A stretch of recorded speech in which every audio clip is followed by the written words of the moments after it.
औज़ुबिल्लाहिमिनश्शैतानिर्रजीम, बिस्मिल्लाहिर्रहमानिर्रहीम।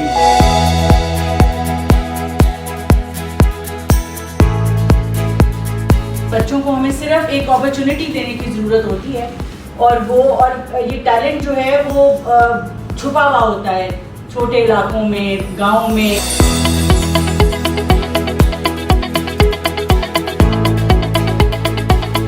जिस तरीके से टैलेंट हंट जब से उन्होंने स्टार्ट किया, उन्होंने बच्चों को लिया, बच्चों को फिर वो टीम में रख के वो टीमों में उन्होंने काफ़ी मैचेस खिलाए, काफ़ी टीमों के साथ उन्होंने पार्टनरशिप की और उन बच्चों पे एतमाद किया। और आज जिस आतिफ भाई कह रहे हैं कि हारिस रऊफ उसकी एक मिसाल है।